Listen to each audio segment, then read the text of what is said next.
Picture Beverly Hills at night. Palm trees barely moving, expensive cars disappearing into the dark, and one building that has seen it all: fame, secrets, breakdowns, comebacks. People call it iconic, but icons don't stay clean for long. This hotel wasn't just a place to sleep, it became a stage where public stories and private realities collided. And the reason it's still talked about isn't only glamour. It's what happens behind glamour. Deals made in whispers, reputations repaired over cocktails, and moments so tense they never make the headlines. Tonight, we're not doing tourist history.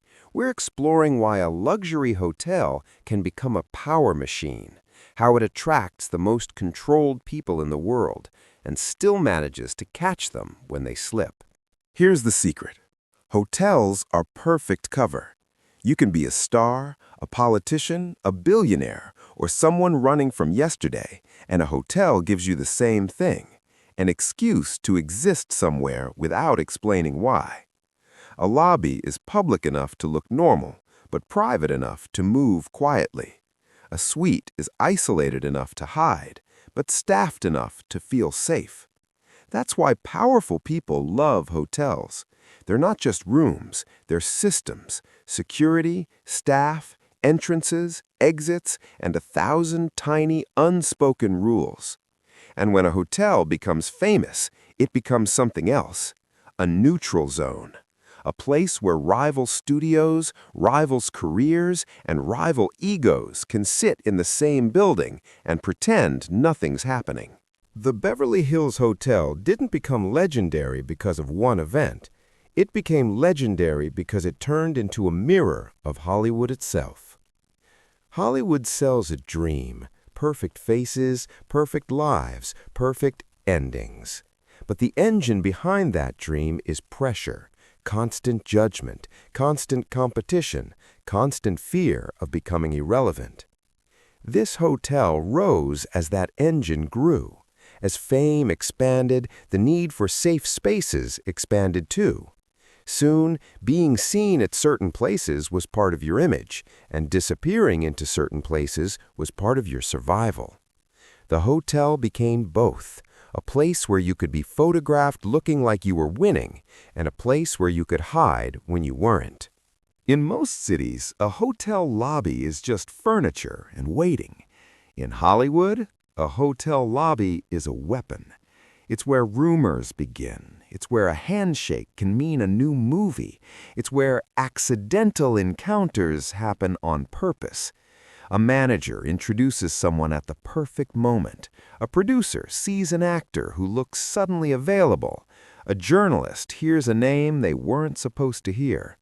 And behind the polished smiles is the reality that every conversation has value.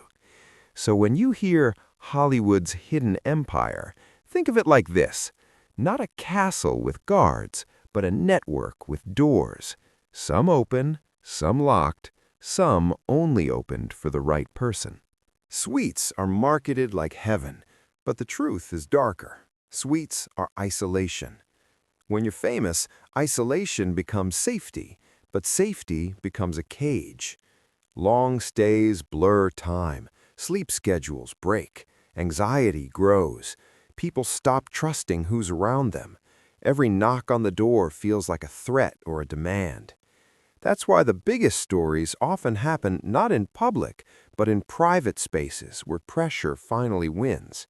And luxury makes it worse because it tells you, "You're fine, look at your room." But a beautiful room doesn't fix a broken mind. It just gives the pain a prettier place to hide. A powerful hotel runs on people you barely notice: doormen, reception, room service, security, housekeeping. They see patterns. They recognize the same names, the same visitors, the same late-night arguments, the same "don't ask questions" energy. They hear the mood shift before the public does. And this is where the darkness lives. Not because staff are villains, but because they become silent witnesses. A luxury hotel teaches you how to be invisible. You learn what to forget, what not to repeat, what to pretend you didn't see. And over time, the building becomes a memory vault, full of stories that will never be officially confirmed, but are felt in the atmosphere. People imagine Hollywood power is talent. The truth is its leverage, contracts, rights, distribution, ownership, branding. Hotels become temporary headquarters for negotiations because they are neutral territory. Nobody owns the room emotionally. Nobody feels trapped at someone else's office. So, deals happen, careers shift, entire projects die quietly in one conversation. And here's the creepy part. Sometimes the biggest decisions happen when everyone is tired. After midnight, after drinks, after a stressful week. That's when people agree to things they might not agree to in daylight. And the hotel becomes part of that decision because the environment makes it feel inevitable. The outside world sees one thing: photos. But photos are often strategy. A hotel like this becomes a chessboard, where you enter, which entrance you use, who accidentally sees you, and what the headline becomes. Sometimes celebrities want to be seen. Sometimes they want to be seen with someone specific, and sometimes they want the opposite, complete disappearance. That creates tension between public and private, cameras outside, security inside, reputation floating between. And that tension fuels the dark history, not necessarily crimes, but psychological warfare, image management, damage control, and the fear of being captured at the wrong moment. At night, a luxury hotel becomes a machine. Events, parties, private dinners, music low enough for whispers, light soft enough to hide fatigue. The mask slips here because the environment encourages it. Relax, no one will know. But people always know. Someone always talks. Someone always remembers. And even if nothing illegal happens, reputations can collapse from one bad moment. A fight, a comment, a public stumble, an embarrassing exit. The hotel doesn't cause these moments, it amplifies them. It provides the stage where pressure and temptation can meet without warning. Hollywood has always struggled with extremes. Work extremes, attention extremes, and coping extremes. When someone is exhausted, overwhelmed, or chemically dependent, a hotel becomes the perfect environment to spiral quietly. No neighbors asking questions, no family watching, no normal routine. Room service replaces meals, curtains replace sunlight. The outside world becomes optional. And what looks like privacy can become disappearance. That's why some of the darkest Hollywood stories feel like they happen in hotels. Not because hotels are evil, because isolation plus luxury plus pressure can become dangerous in the wrong mind. Security is sold as safety. But security also means control. Where you can go, who can enter, who gets stopped, who gets escorted. In a place like this, security isn't only about crime, it's about reputation. Keeping the wrong person out, keeping the wrong photo from happening, keeping a fight from becoming a headline. And when you think about it, that's the hotel's job: protect the brand. Sometimes that aligns with protecting guests, sometimes it aligns with protecting the building's image. And that's where dark history begins, the question of what gets hidden and why. Over time, every famous place becomes a myth factory. People repeat stories. This happened in that room. That person stayed here. That deal happened at that table. Some stories are true, some are exaggerated, some are invented. But myths matter because they attract more power. The hotel becomes a symbol of arrival. You're not truly big until you've been here.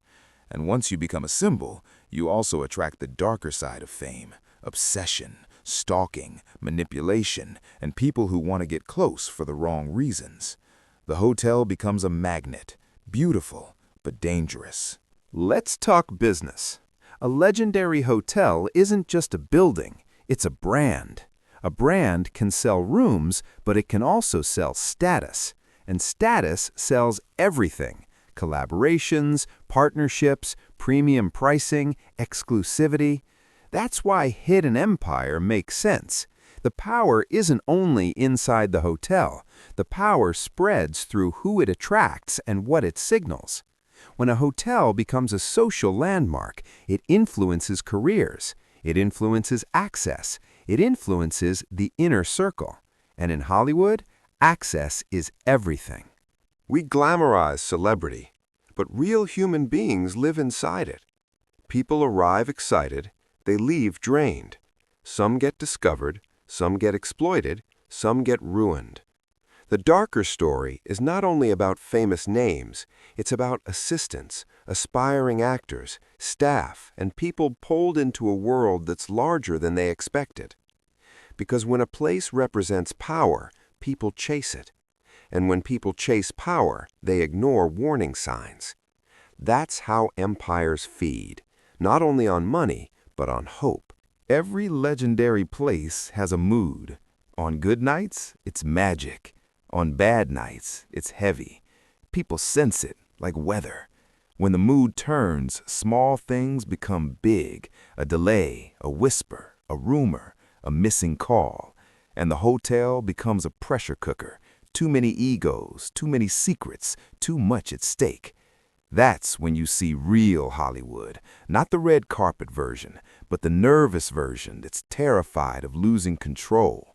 And that fear is the fuel that keeps the empire alive.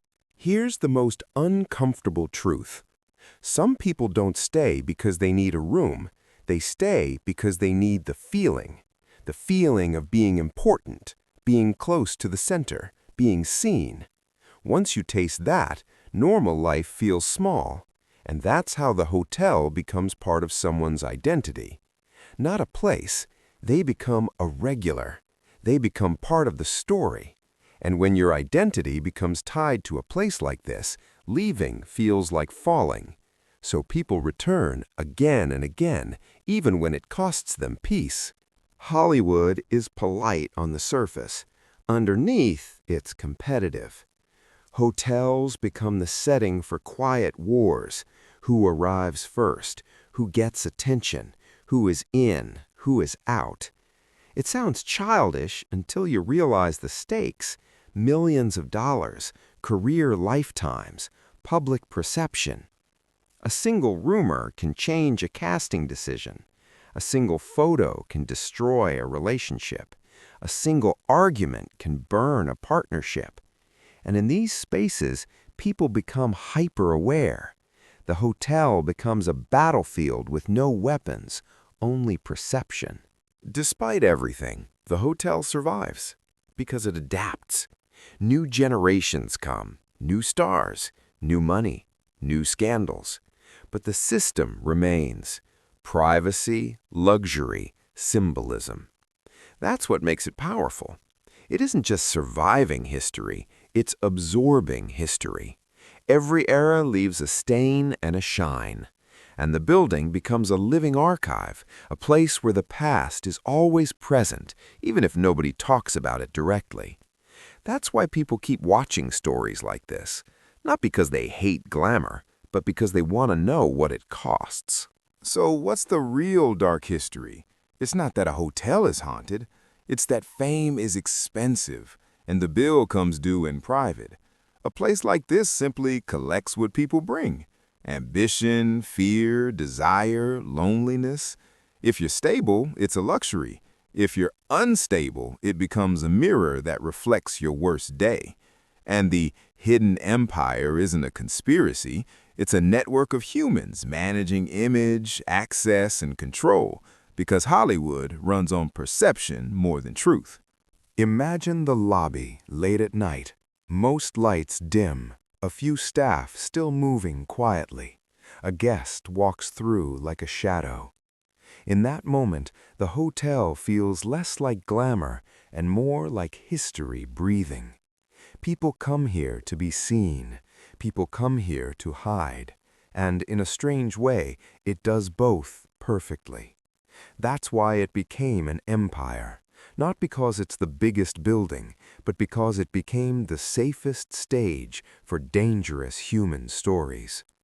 If you want more dark histories like this, famous places, hidden power, and the truth behind luxury, subscribe, because this is only the beginning.